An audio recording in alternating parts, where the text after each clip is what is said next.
mijo, tú estás rebalando.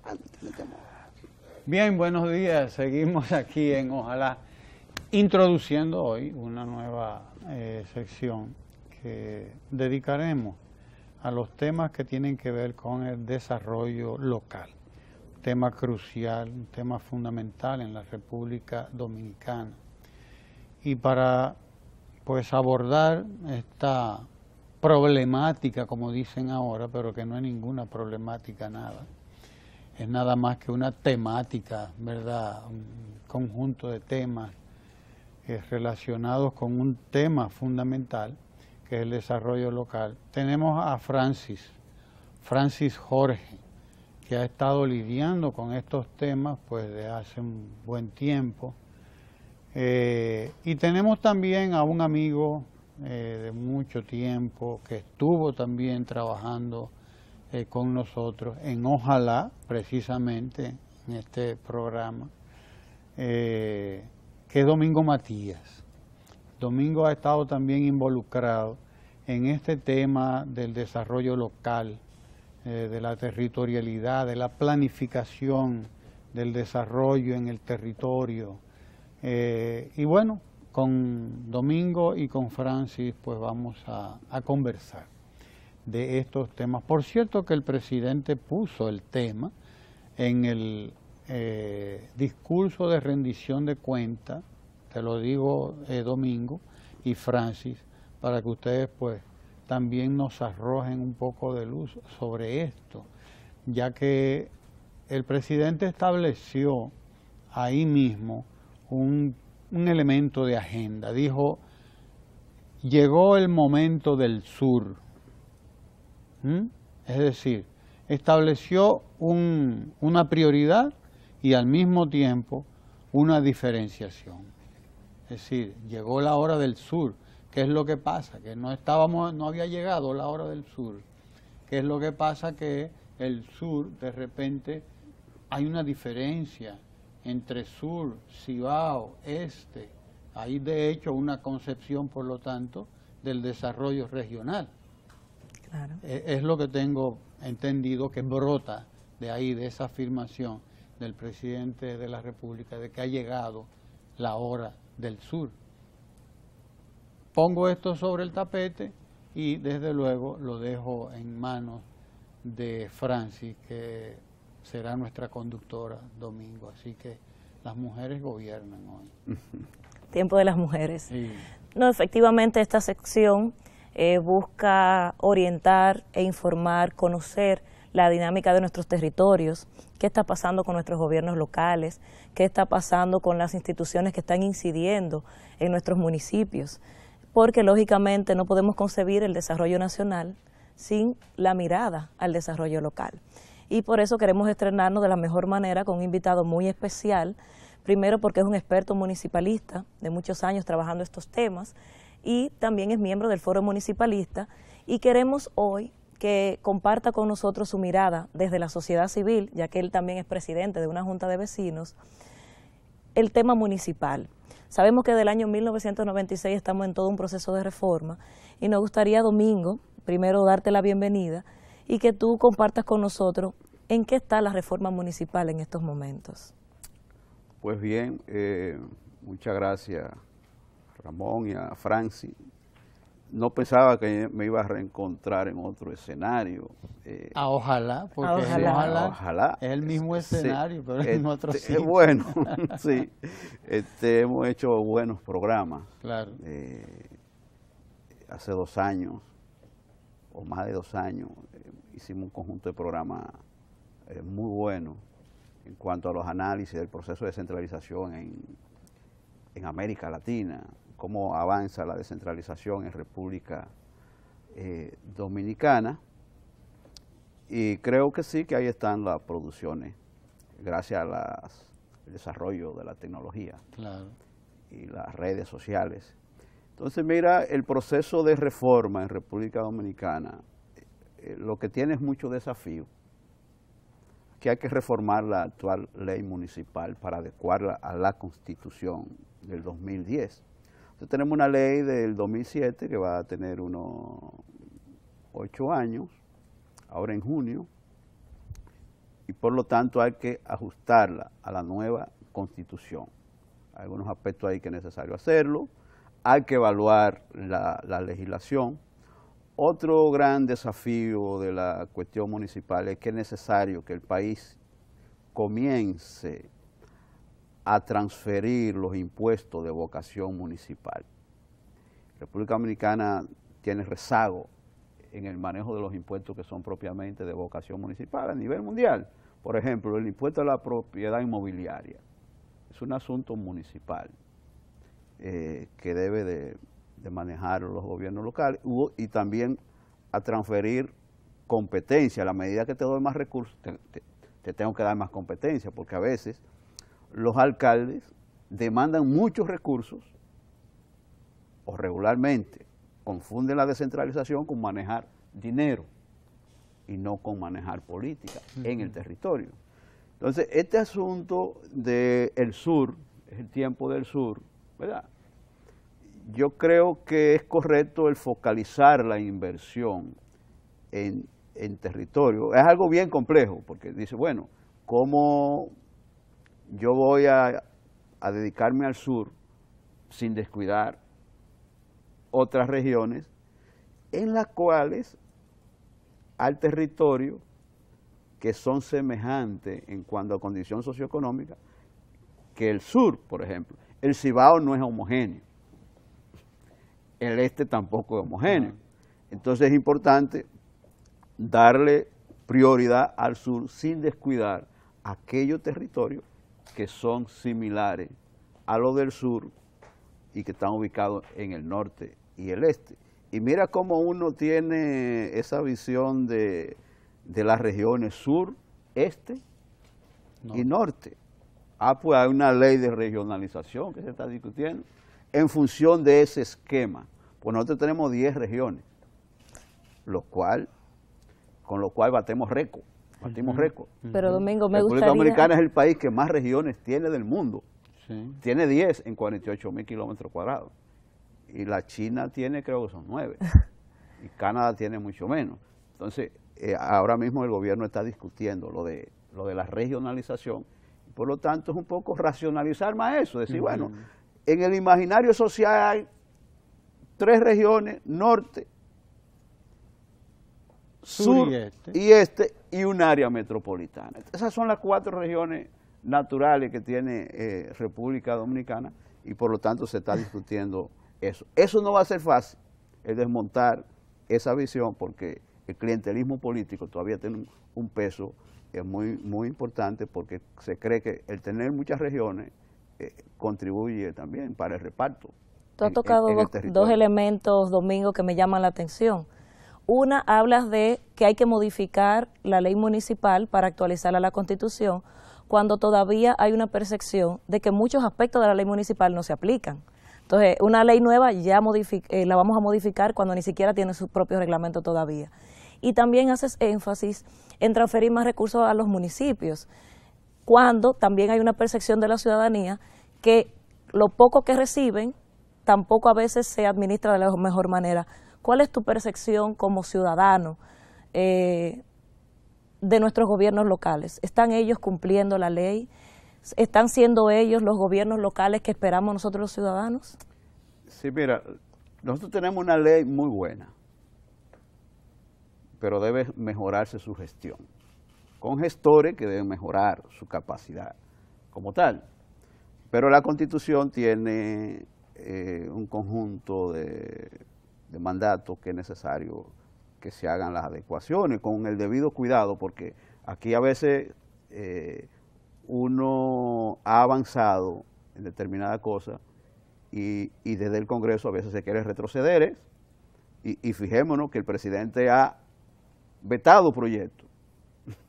Entonces, cuidado con el Congreso, con la reforma municipal, porque hay cuestiones que son de contrarreforma. Por ejemplo, se está planteando que el 25% de los recursos de nómina, destinados a nómina por parte de los ayuntamientos, se junten con el 31% de los recursos dedicados a servicios. Es decir, 25 y 31 son 56. Y entonces que ese 56 se maneje discrecionalmente. Entonces, eso no es reforma, eso es contrarreforma, porque claro, eso va a conducir a desvertebrar un esquema racional de la gestión de fondos públicos.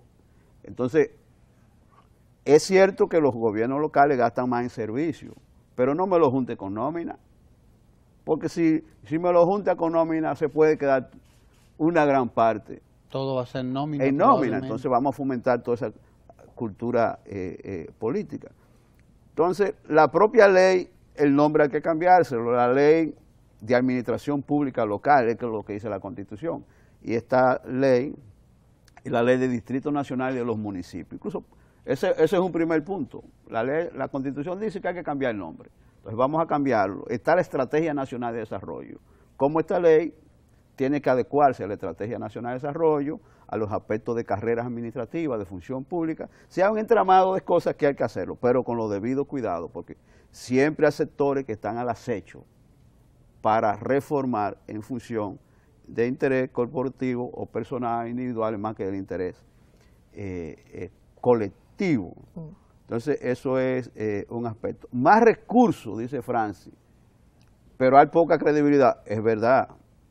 Los gobiernos locales, en estudios que hemos hecho, el nivel de credibilidad es bajo y sigue bajando en estudios nacionales que se han hecho.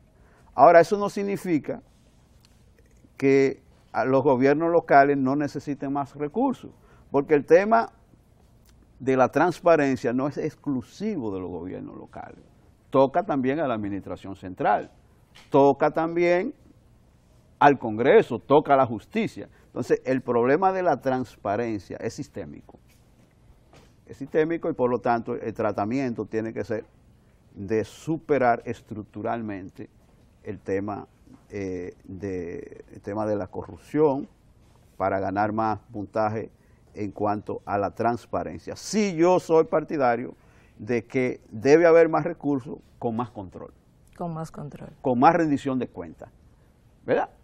Tanto a los órganos de control público como a la sociedad. Si eso no se da, entonces se pierde legitimidad y nadie va a estar de acuerdo en que tú tengas un manejo discrecional de los fondos públicos. O sea, hay que combinar las dos cosas, pero a nivel mundial hay que entender que donde más descentralización hay, el desenlace es más desarrollo humano.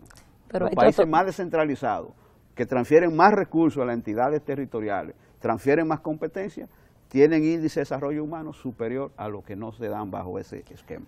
No, ahí quizás ha tocado un punto que es neurálgico, la participación de la sociedad. Y sabemos que la ley municipal establece varios mecanismos y vías de participación. La pregunta es, ¿cómo está funcionando eso actualmente en los diferentes municipios, en los diferentes ayuntamientos? ¿Realmente hay una comunicación? ¿Realmente hay una participación? ¿Están funcionando esos mecanismos y vías de participación ciudadana para que permitan a que sea un gobierno de todos?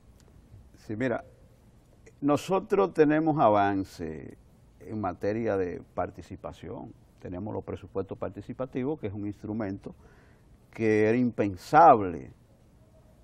¿Cuántos ayuntamientos están practicando el presupuesto participativo? Eso no es general todavía. Eso es una pregunta que también yo me la hago. ¿Cuántos son? ¿Cuántos? Porque las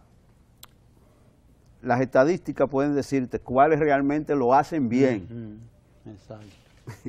La otra cuestión es cuáles apenas hacen asamblea, pero no hacen el proceso. Francis sabe bastante de eso también, de lo que yo estoy diciendo. Pero nosotros tenemos 156 municipios, eran 155, ya tenemos 156, 157, pero eso, para saberlo, hay que recibir los reportes y clasificar lo que realmente se puede entender por presupuesto participativo. Algunos dirán que lo hacen, pero habría que saber si realmente no, o quizás solamente disponen del dinero, pero como dicen, no hay la calidad de la participación ciudadana. Exactamente. Entonces, eso se monta en un escenario de débil institucionalidad de la sociedad civil. Si la sociedad civil en el territorio tuviera más fortaleza, generaría más presión al gobierno para que realmente ejecute los presupuestos participativos, que es un arma poderosísima y los alcaldes no lo han entendido. Es un arma que te da poder político, pero a veces se prefiere el poder discrecional del manejo de los fondos públicos antes que el poder político de gobernar con la ciudadanía. Pero sí yo entiendo que hemos tenido avances en relación a décadas anteriores porque son instrumentos ya que existen. Se ha cambiado hasta cierto punto el modelo o el esquema de pensamiento sobre lo que es la relación de los gobiernos locales con la sociedad. Entonces yo creo que si el balance es crítico, pero también es más favorable que lo que no había antes. Amigo, nosotros tenemos 50 años de crecimiento económico, Producto Interno Bruto. O sea, en términos generales, ha estado creciendo la riqueza que produce el pueblo dominicano. Alguien calculaba en estos días que en el 96 el Producto Interno Bruto dominicano, no sé de dónde trajo la cifra, pero calculaba que hablábamos de unos 20.000 millones de dólares y que el Producto Interno Bruto actual de la República Dominicana debe superar los 60, 70 mil millones de dólares. Es decir, nosotros hemos tenido un crecimiento casi astronómico en los últimos 15, 20 años. Sin embargo, la realidad es que la distribución de esa riqueza todavía está esperando por justicia.